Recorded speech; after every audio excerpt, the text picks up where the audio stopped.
when you got to break through money, it ain't easy if you're going to try to do it by yourself. And I couldn't do it by myself. So I had to reach out to my personal financial planner, my financial guru in financial services, the money man, the legend, the former sheriff, also a little bit buff for his age. I don't know. I think he's on TRT, guys. But anyways, I had to bring him on. Mr. Joe Martinez, let's go. Hey, what's up, man? Good seeing you. It's been a little while. You look good, by the way. Thanks, brother. Yeah. You know, steroids will do that for you. There you go. No, man. No, I've been watching your Spartans. Yeah, dude. Spartans, Tough Mudders, jiu-jitsu, all marathons. You got it going on right now. All of it, man. You know why? Because I got like my ass kicked when I was young. I couldn't run. So I was on bed rest for 6 months. Really? Yeah, if you've never seen my leg, I'll show it to you afterwards. I'm missing like my front shin bone on my left leg. That's why I always have that gangster limp. There's a lot I don't know about you yet. Yeah, man. So then when I wasn't supposed to walk, run, do anything, I was like, let me go kickbox then. Yeah, and now I fell in love with running because I wasn't supposed to walk. I saw that. You've lost a good amount of weight, man. Congrats. Thanks, man. It's been a long time. I was telling someone, I was like, damn, I was a size 54. I'm a size 38. 40 sometimes if I eat too much pizza. And think about how many years it took for you to get there, right? A lot. And for you to be able to do it like that in less than, what, a couple of years? Couple of years, yeah. But congrats. I mean, thanks, bro. I appreciate that. So, bro, I mean, like, your story's pretty wild because you got into financial services and now you're suit and tie. Yeah. But you had a different uniform on before. I did. I was in law enforcement. I did LA County Sheriff's Department. Okay. So what was that like? Every day is a new day. Every day is over there, right? It's something that every day you learn something new. But the camaraderie is pretty damn awesome. When you go into the sheriffs, they have you work the prisons, right, for like 2 years. Is that a actual thing? They tell you, but it depends on if they have incoming classes coming in. So 2 years can be 3 years, 4 years, 5 years, 6 years. It just depends on if they got incoming classes. Yeah. But you definitely have to go work the prisons. You got to work the jails. Yeah. So what was that like? Pretty crazy. You get to see people like O.J. Simpson, Todd Bridges, people have seen, Suge Knight, Menendez brothers that shot up their family. So you get a little bit of everything in there. So you got to see them? Did you ever get to talk to them? Yeah, you get to talk to them. What were some of the stories that you heard in there? You don't get to have those kind of conversations, right? It's just kind of, hey, take your pills or go do this, go do that. And every once in a while. You're not filming a podcast in there? No. Not high notarized inmates, right? You're not having those. Yeah. Dude, I saw this thing on El Chapo where he's like in prison and they like consider it torture what they're doing to him at the Colorado, the max prison where they're like locked up for 23 hours a day. Their windows like on the top of the cell so they can't gauge directions, and it's so crazy. It's a whole different world. But so when you're the guard, have you ever seen the what's that experiment where they have like a group of kids become prisoners and a group of kids become guards? No, I haven't seen that. Can you look that up? I don't watch too much TV. No, it's a psychology experiment. Oh, it is? This is a legit thing because I have a degree in psychology. We studied it in my social psychology class. And then there's a YouTube series that tests all these experiments. Oh, wow. And it was absolutely wild. So they like labeled two groups of kids. One group of kids is like the guards and the other group of kids were the prisoners. Okay. And what they found over time is the guards started Stanford prison experiment. And so what they found over time is that the guards started acting like actual guards and treating the prisoners as prisoners. But what was wild was the prisoners started acting like prisoners and believing they were the prisoners to the guards. So they became submissive to the aggressive tendencies of the guards. Wow. And like you even see like the difference in personalities, how some of the guards then became like overly aggressive and then got on the power trip. And then the prisoners, right? Some of them were bolted. This was done when? When was this? Oh, this was done like in the 80s, 70s. When was I've never heard of this. It's wild. Stanford prison experiment. I'm going to have to check that out. Yeah, it was 70, 71. Is it? And it's the Stanford, right? That's what it's called? Yep. It only lasted for... they shut that down so fast? Yeah. 6 days, that was it. Yeah, because the guards started abusing other prisoners. Wow.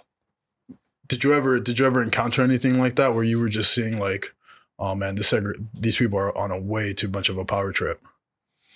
Everything's pretty segregated. Everything's pretty locked down. Okay. So everything's controlled pretty good inside. So it's nothing where you see it in the prisons. Yeah, it's not in the videos movies. In the movies. Yeah, it's not Shawshank Redemption, brother. Oh, dude. Which is one of my favorite movies, by the way. Why is that? Just the whole story and just the whole, I guess, relating to law enforcement. That's the dude that's an accountant, right? Yeah, that's accountant guy. Helps. Yeah. Oh, dude, that was a good one. Yeah. I like The Green Mile. Yeah, that's a good one too. Yeah. Yeah. Do you like obsess over those type of movies? I don't. No. No, but there's certain ones. I like that. Yeah. I like how you said I don't watch TV. That made me feel bad for watching any Netflix series. Yeah, I don't watch any of that stuff.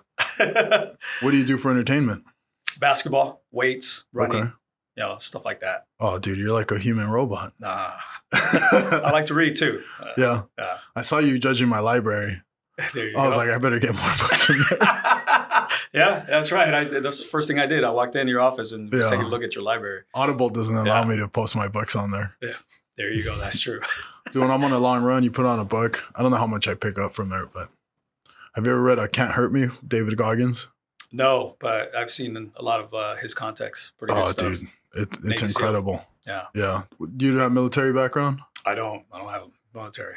Oh, man. You have every making of it, but I guess that's from the law enforcement background. It is. We have pre-military discipline and rituals and traditions and stuff like that. So a lot of that in there. When you were talking about like the East LA stuff, because you patrolled like that type of neighborhood, right? The Maravillas. I didn't, but in the jails, I used to work the gang unit, and we had the Maravillas and the Sureños.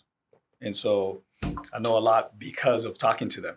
So your background, where you grew up, I know exactly what you're talking about. Dude, it was wild, man. The time across the street was the Maravilla territory, and then where we lived was the Sureño territory. So we lived in a little East Side hood.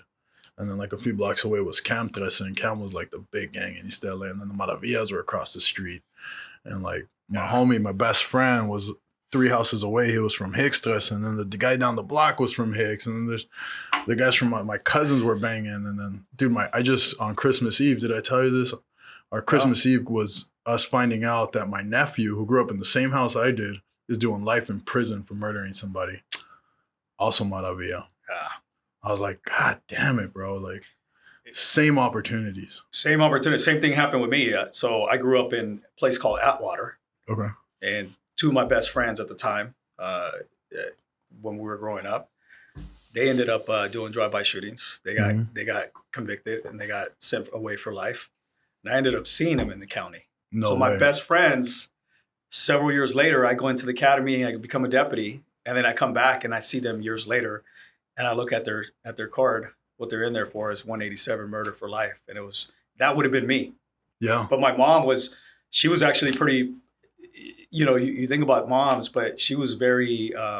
She could see that I was going to go into a wrong path, so she decided to move us out of Atwater and take us out. Not that she took us anywhere better, Omani, okay. but she got us out of that. And that was the reason why I ended up going the route that I did versus going the other route. So one of those things. So just one little decision. One little decision, man. I thank mom every day for that. Dude, the mamas, the Latina mothers, man, they have a sixth sense for this stuff. They sure do. Yeah. One of the things I give credit to all the Latina moms is like they have unconditional love. Yeah. Like you hear in other cultures, like, oh, you better be a doctor, a nurse, you better do this, you better do that. The Latinas are like, let me just feed you. Yeah. Let me just give you food. I'd see it all the time. Moms would come in and see their kids, their sons that are in jail, right? Unconditional love. It didn't really matter what they were in there for. Moms were always there visiting them on visitation. So you're right. Yeah. That's awesome, man. So what was that transition like when you were in the sheriff? So you were like you have to have a passion for that type of job. You do. Right? Yeah. Like when does the passion dwindle to where you're like, I can't do this anymore? I don't think that ever happened. I think for me, it was more, I started investing, wanting to buy cash flow properties, duplexes and stuff like that. And I just really got into that. And then I wanted to know how, the realtor who sold me that house, how did he make money off of me? And then how did the loan guy make money off of me? And then I just started wanting to know a little bit about money because I wanted to eventually pass it on to my son. I want to make sure he knew about money. And so for me, it became like, I know a lot about law enforcement. I've gone a long way, but how do I learn something new and how do I better so that I can pass generation wealth to my kids? Okay. And so that became the passion for me. And so once I started learning that, how to do loans, and which I did for several years part-time while still being in law enforcement. And then after that, I figured out, okay, how do I get to financial services now? And so that became a passion for me. What is like financial services? Like, what do you mean by that? Yeah, financial services, there's financial services is made of 3 big industries, right? You got the banking, you got the retirement sector, and the life insurance sector. So when we say financial services, it encompasses all of that. I don't do anything on the banking side, but I do everything on the life insurance side and the retirement side. Okay. And so that can encompass, kids' college tuition plans, 529s, life insurance. It could be 401ks, implementation of tax deductions for business owners that are needing write-offs if they're corporations. Break that down. Tax write-offs. How do you get a business a tax write-off through life insurance? Yeah, a lot of businesses, how they deduct tax write-offs is usually buying equipment, right? Yeah. That's the number one way. But one of the biggest things that the IRS codes allows you is to have employee benefits, right? And be able to give benefits, whether it's health insurance, life insurance, dental insurance, whether it's retirements, profit sharing plans. And those are all ways that you can minimize your tax deductions at the end of the day. A lot of business owners don't use that, right? And it's only expensing out equipment and trying putting out money, yeah. Exactly.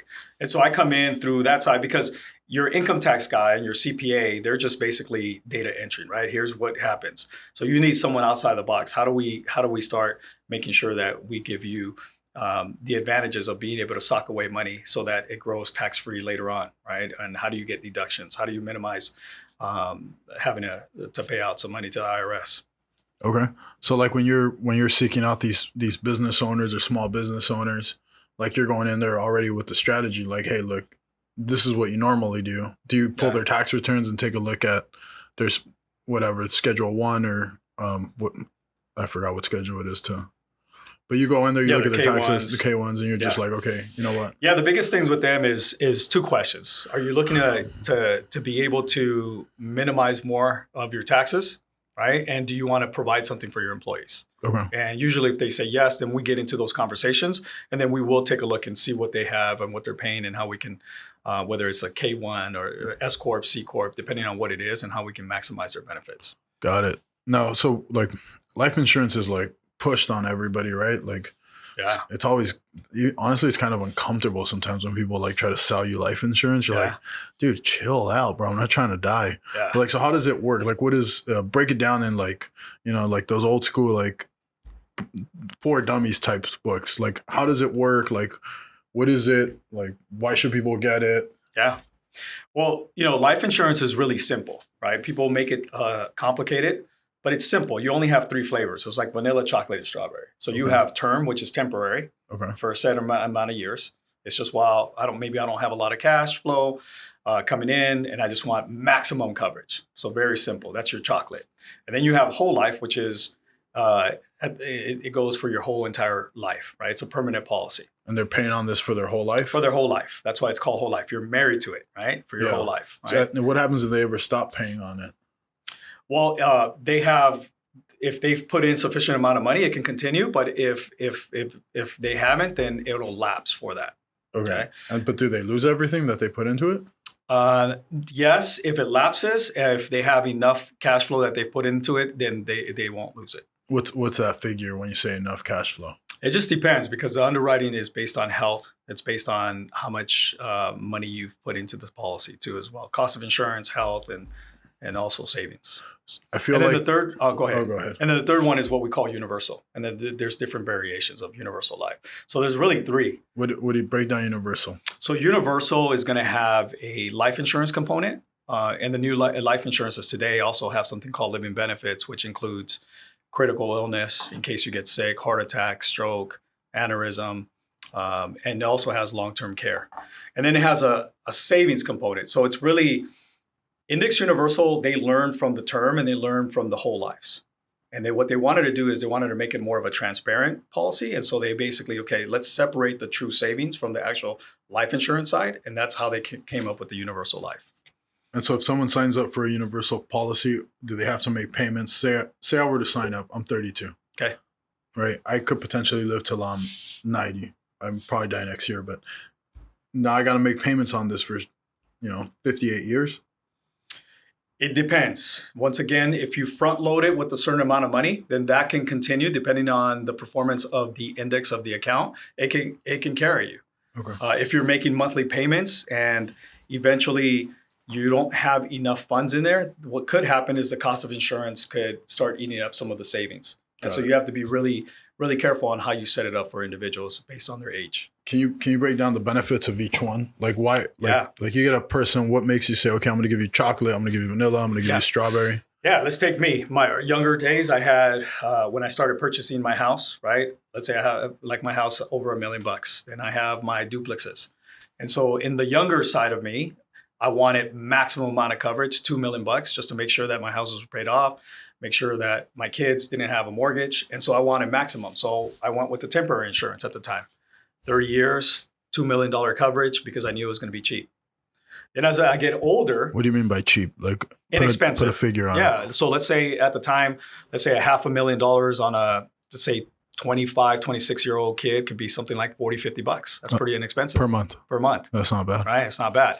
$1 million policy, you're maybe looking at $70, right? It just depends on the health. It depends on the carrier.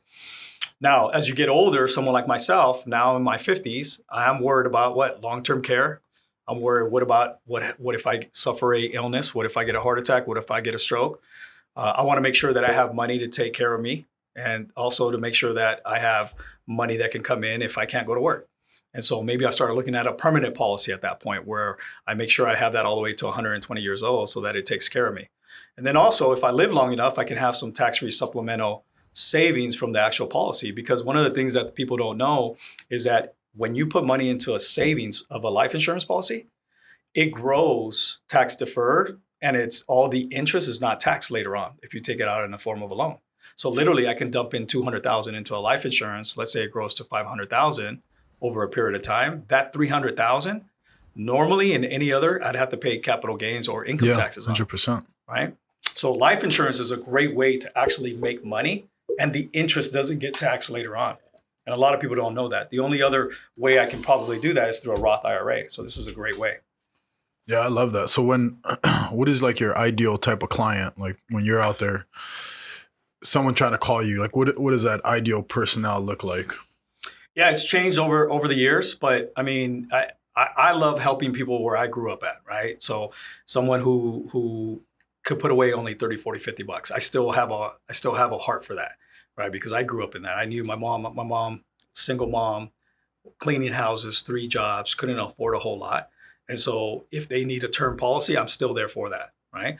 To something more complex where I have maybe a corporation that has 50, 100 employees and they need tax benefits, that's one too as well. Or I have a registered nurse or a doctor at Kaiser, which I do. I'm considered one of the retirement specialists down there, and I'll roll over $1 million, $2 million, $3 million, $4 million, $5 million based on their portfolio. So it just depends to me. I'm still one of these guys that even if it's someone who can put away $50 or can put away 500, I still give them the same amount of attention. That's awesome, man. So so I want to get more into how you make money through life insurance, because I think that's like I'm just learning about that right now with you.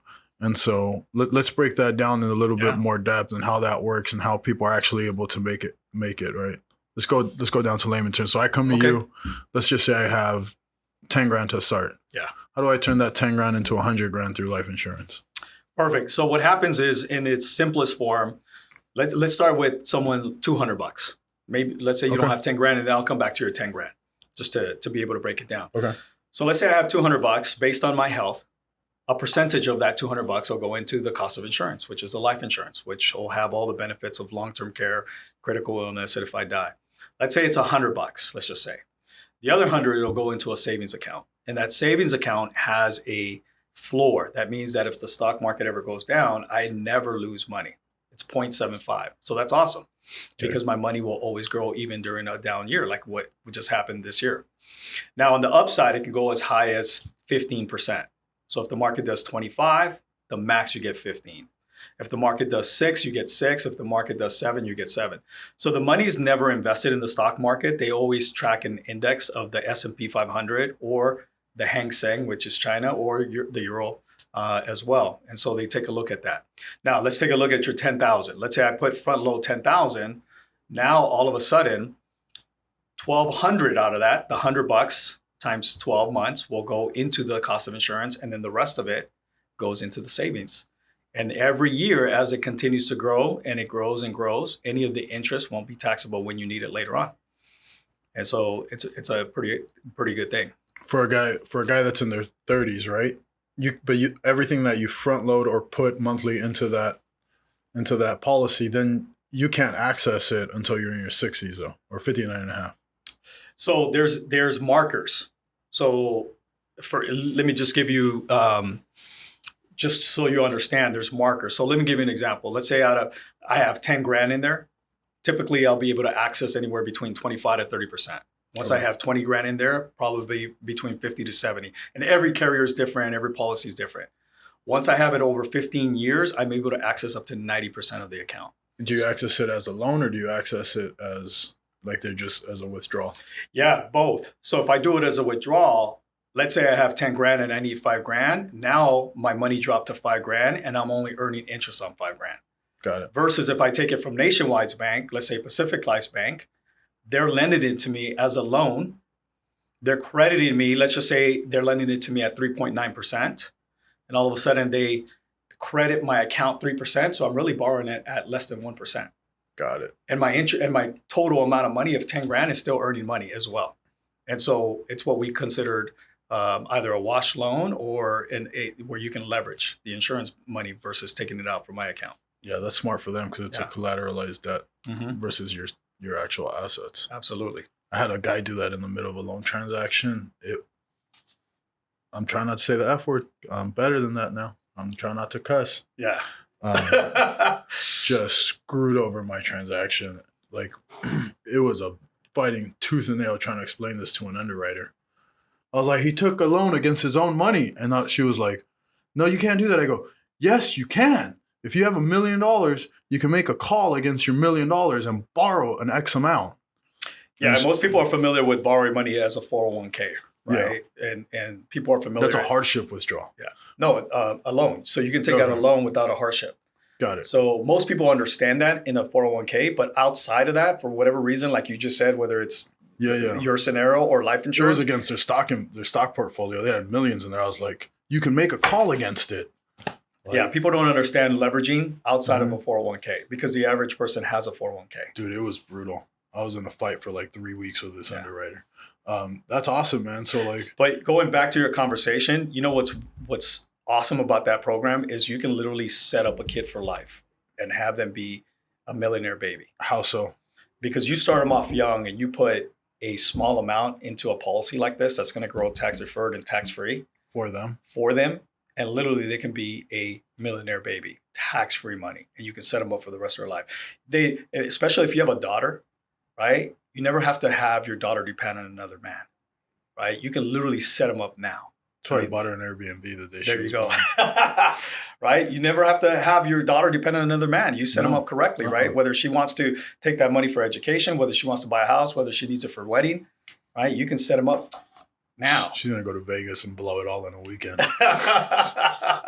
There you go. No, yeah, I felt like you were talking to me knowing I have a daughter just doing that. No.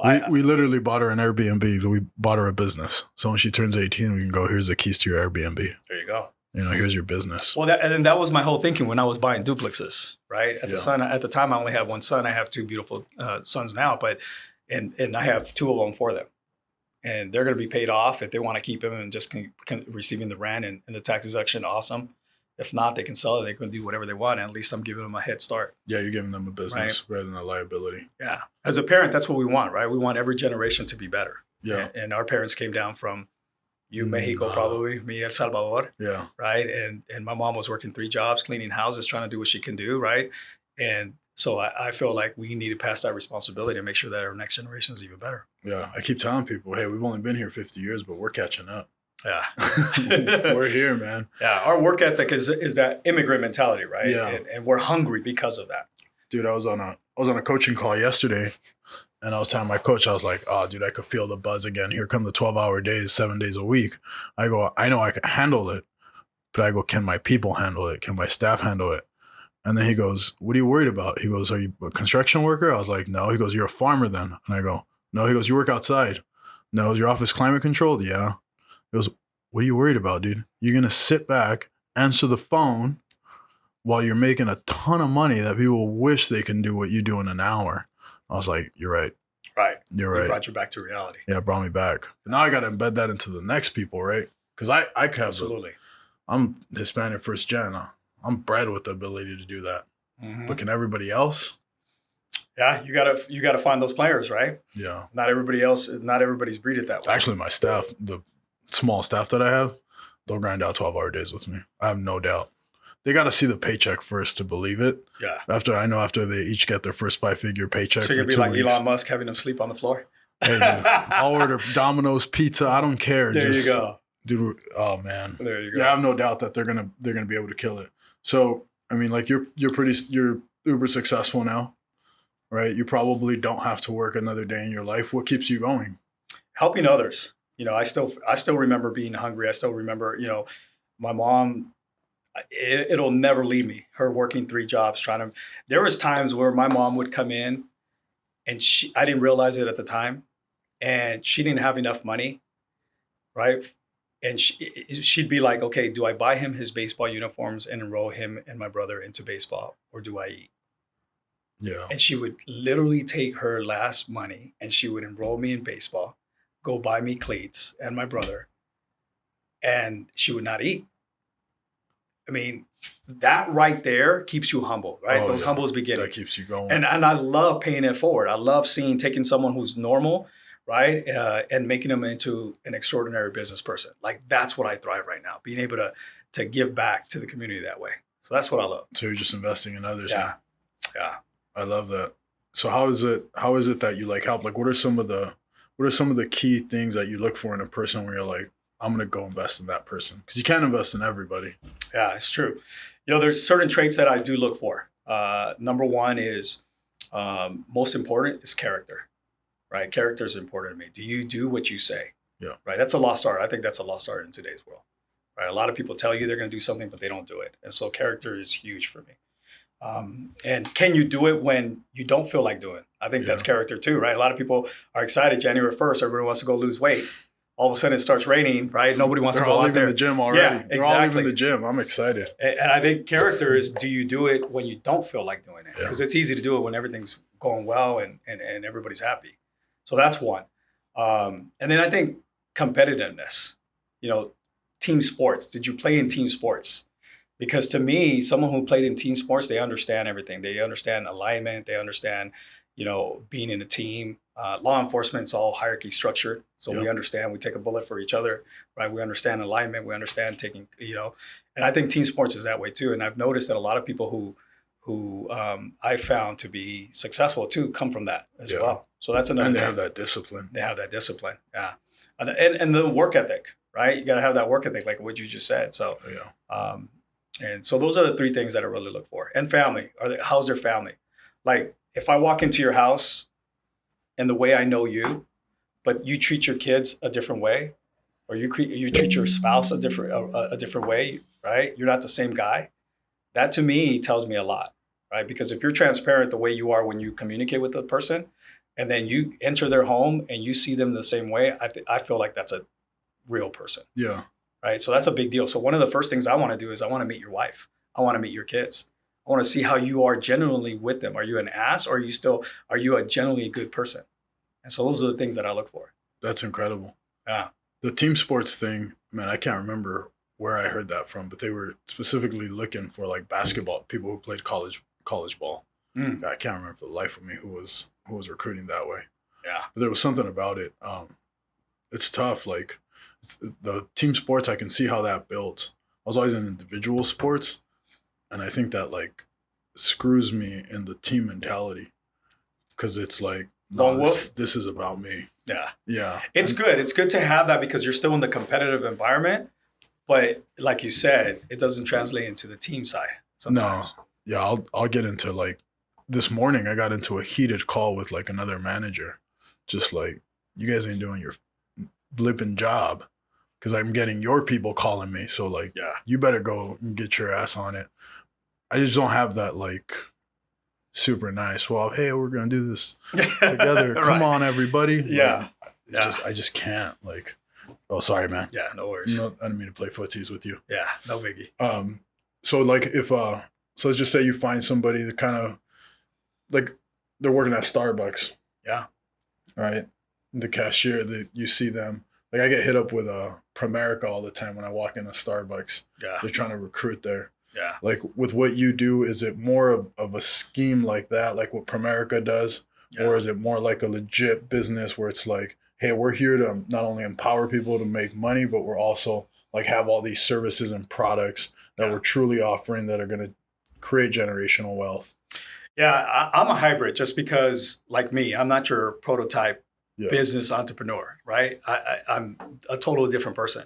But if someone wouldn't have saw something in me and put a jersey on me back then, I would have never had a shot. And so for me, I don't like to discriminate based on what you look like or the background working at Starbucks. Yeah. Right.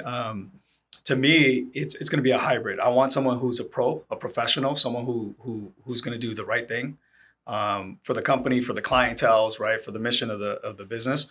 But I'm looking for talent everywhere. It doesn't really matter to me. What matters to me is what matters is, do you have a heart of a champion? Are you a good character guy? Do you want to go places? Are you ambitious? Are you hungry? Do you want to go? Okay. Right. And so kind of a hybrid. Okay. I don't like to discriminate for that per se. Yeah. No, and I think those people in like the food industry and the restaurant industry, they make amazing salespeople because they do have to grind way harder than we do. Yeah.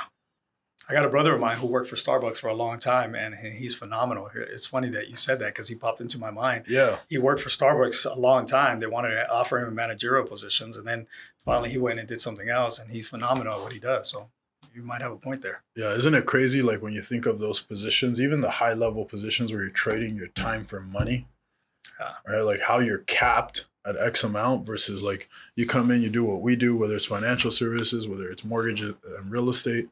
Like it's just endless, and the more effort you put into it, there's more you make. What I can't wrap my head around is why no one, and I don't know, it might be different in financial services. Yeah, no one treats this like a full-time job.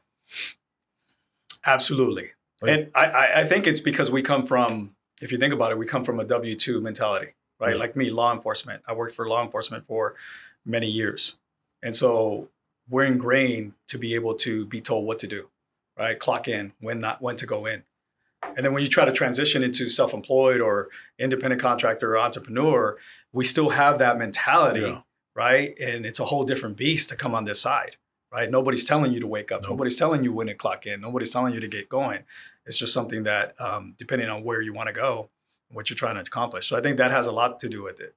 How do you manage your day? Like what does a day in the life of Joe Martinez look like?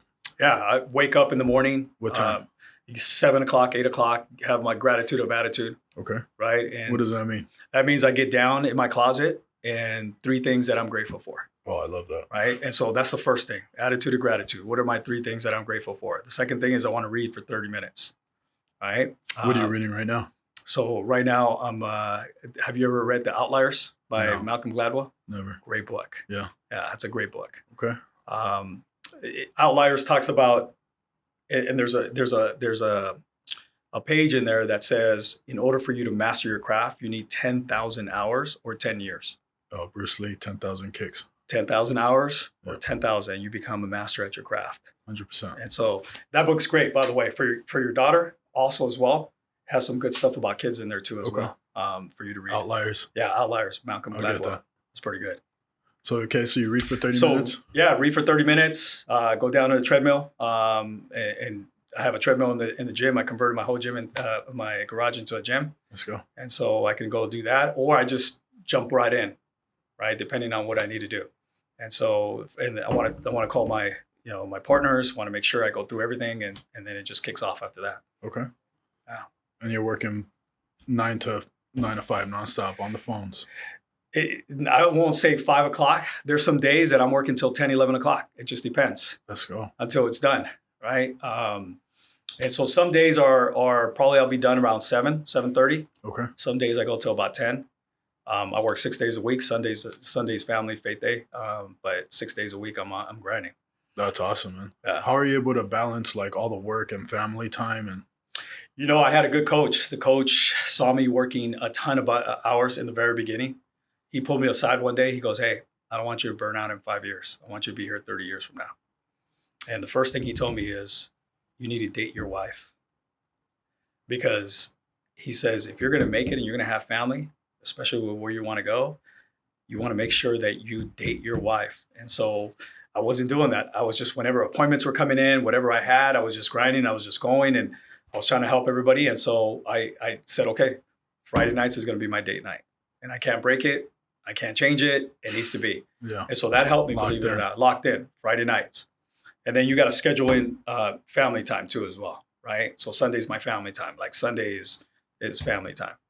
And so I think by you dating your kids, by you putting in date night with your wife, making sure you got some family time in there. So when I'm with them, I'm with them. When I'm on my business, I'm in my business, right? And so those are some of the things that keeps me from actually not burning out. I love that. My daughter's so cute. She knows daddy's on the phone all day, and now she's figured out that she can say, "Daddy, put it away," and daddy puts his phone away. There you go. And now if she wants to play tickles or whatever or wrestle, my phone comes out instantly. "Daddy, put it away." There you go. Okay. Just wait till she says, "I love you, Daddy," and she starts to hug you. Already. And no, I man, love you. You get to another gear now. Oh yeah. And she's leaving to Canada tomorrow morning, so I have 3 weeks without her. But like, dude, the pain of seeing her go for like even a day, and I'm like, melts your heart away, doesn't it? Dude, but then I see her in like that moment, and it's like, "Daddy."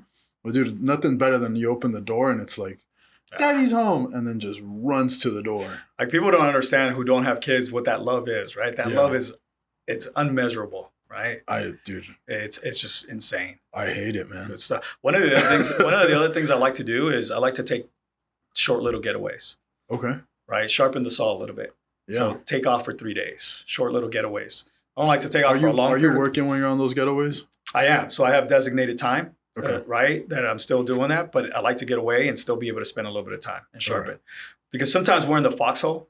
Yeah. We don't get a chance to really take a look at the macro side of it. We're in the micro side of it. So we got to step back sometimes and be able to see where we're going. Right. And that kind of sharpens the saw a little bit. And so I like taking little getaways, whether it's Lake Tahoe, at least once every 2 months. Once every 2 months. Yeah. Once a quarter. Days. Yeah. Yeah. Just take good 3-4 days and go sharpen the saw. Oh, that's perfect. I like that.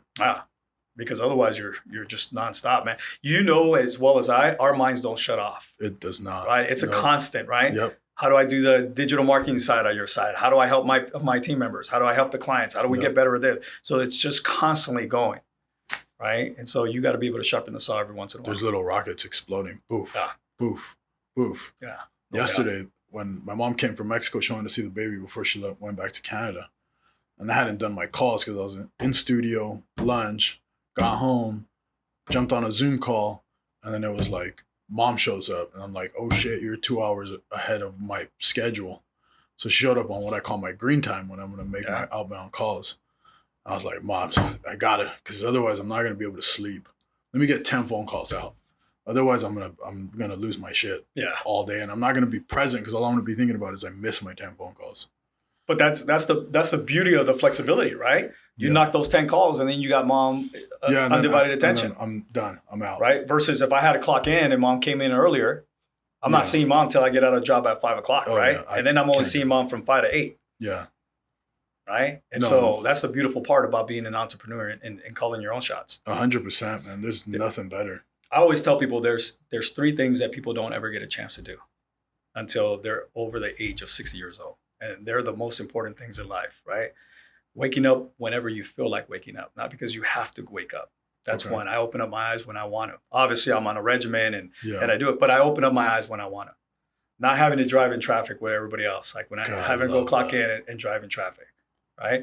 And then the third thing is not asking or begging for vacation time off. If I want to see my kid's sick, I come home and I see my kid whenever I want. I don't have to ask someone for vacation time. I don't have to put a year in advance like I used to in law enforcement where you have to have seniority. Nope. I'm out. Right? And so those are the 3 things that most people don't ever do until they're 60, 65 years old when they retire. It's incredible when you're doing it at 30, 35, 40, 45. Yeah. Right? Those 3 things are unmeasurable. Since I got out of college, I've never had a W-2 job. Or I'm W-2, but it's commission based, so I've never had a clock in, clock out. Wow. I would die. That's rare. That's rare air. Dude, I would. Most people aren't that way. I can't. I could never. I would never. Even when I was in university, instantly I took over the department I was at. And then I made a deal. I used to paint the fields for the athletics department. And I was like, I found out how much they were getting paid by the actual like sports team to like, for me to go do it. And I was like, you know what? Just give me all the projects for the week. And I know how much you charge for my time. So that's what I'm going to put in my hours, and I'm just going to get it done. And I'm going to build out my own team. That's awesome. And got that done. And I was making bank in university. Now, can you imagine if you teach your daughter how to do that? How never to be a W-2 employee for the rest of her life? I hope she never is. Unless that's what makes her happy. Like, let's just say my daughter comes to me and she goes, Dad, I want to be a teacher. I'm going to beg her not to be a teacher. But if she goes, I just love kids and I want to be a teacher, then that's what I'm going to empower her to do. Yeah, no doubt. We got to support. It's funny because I have a 29-year-old son. And when he was in high school, I remember him in his senior year, he says, Dad, I don't know what I want to be. But I had told him he had to go to school, right? That was one of the things. You could stay at my house as long as you go to school. And I'll pay for everything. He goes, I don't know what I want to be. And my message to was him, look, I don't care what you want to be. If you want to be a bum, go be a bum. Just be the best freaking bum ever. Yeah. Right? I'll support you at whatever you want. But if you're going to work at In-N-Out, be the best In-N-Out guy. If you're going to be a bum, be the best bum. Whatever you do, just be the best. Yeah. Right? So we got to support our kids no matter what. Yeah. No matter what. I mean, it depends though. Yeah. Because if I didn't want him to be a bum, but that was my analogy, right? Be the best at what you're going to be. That kind of parenting leads them to like be like, oh, I can go do whatever I want. And then they go do something that makes you proud. Yeah. And he went to Cal Poly Pomona, business major, graduated doing, he's 29 years old, making over 100,000, doing good, man. So good stuff. Did you ever feel like, hey man, you come to my set? Like, what are you doing? Yeah, definitely. Of course. Yeah. Right. He has his license. Okay. And so, you just can't force your kids, right? They got to develop a passion. But just yesterday he hit me up. He says, Dad, I think I'm ready to make more money. And I'm tapped out at where I'm at. And I know I got to start a business somehow. So I think I might be ready. That's a good call to take. So I said, all right. That's a good call. But I had to wait for his time, right? I had to wait for him to come to me. Dude, I felt so bad recently. My nephew just graduated UCI. And then I find out he's thinking of becoming a paralegal. And I nearly lost my shit. I'm so glad I don't have a son. Going back to like, I can't be the supporting, like, you got it. Like, I called him and, I love my nephew to death. And so I called him and I go, are you fucking serious? Damn, that's one. Are you serious? Like, are you going to go do this? Like, you're going to go be a secretary? Like, unacceptable. And he had his real estate license. And then, like, I know my call isn't what drove him to go into real estate. But, like, it was just like I couldn't fathom the thought of this young man who's full of potential, who I know is going to be uber successful if he just chooses the right thing. So when he went and he ended up signing with Century 21, dude, I was like, oh, thank God. Yeah. Like, go be an entrepreneur, go live this life. It was funny you said waking up, traffic. Yeah, not driving in traffic. And then never asking someone for vacation or go see your kids. So the traffic one resonates. The waking up early, if I wake up at 7, I'm gonna have a panic attack. So I get up at 4:15. There you go. 4:10, but it's counting. Yeah. But and that's called discipline, by the way.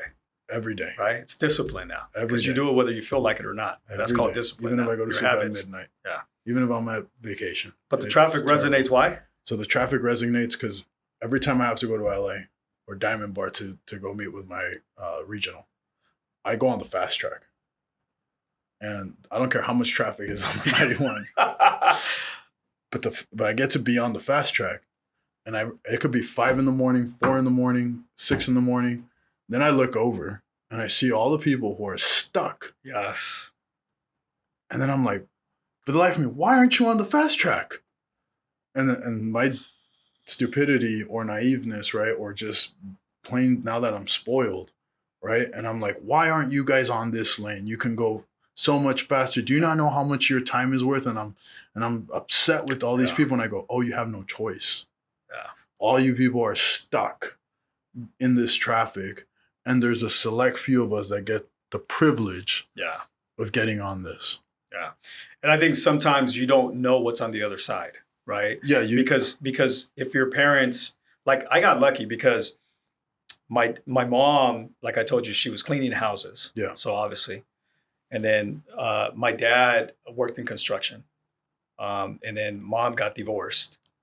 And then what happened was she married my stepdad. But my stepdad owned his business. Got it. He still does in Covina. He's a jeweler. He has his own jewelry shop. He's had it for over 30 years.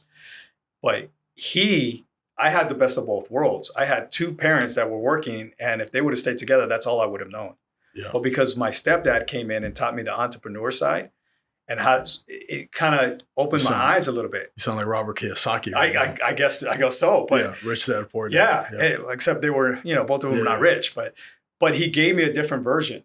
Yeah. And so even though I went into law enforcement, I still had that itch that one day I wanted to be like him because he's in a tie, he's in a business, he helps clients, and he had that lifestyle. You wanted that facade, at that time. I didn't realize that there's a lot of grind behind that facade, right? But so I think sometimes people are a product of the environment where they don't know, they don't understand. So me and you will see that fast lane, everybody's stuck. We're like, that's crazy. Yeah. But they don't know any better.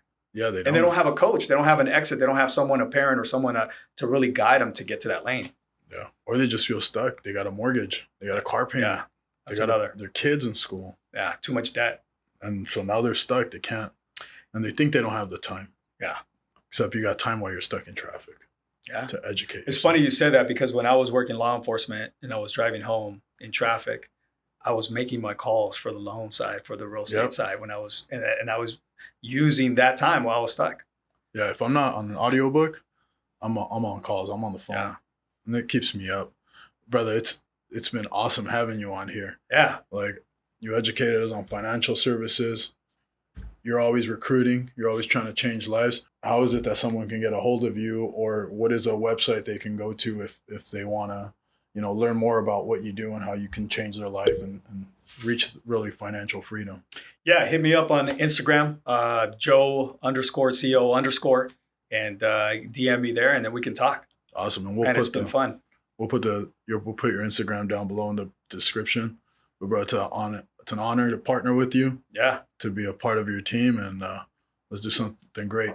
Yeah, absolutely. Hey, it's been an honor myself, and love being with like-minded people. So I'm looking forward to this year being a great year for us. Thanks, brother. We're gonna get you on the internet. We're gonna blow you up. Look at you, man. Thanks, bro. All right. Peace out, y'all. Peace out.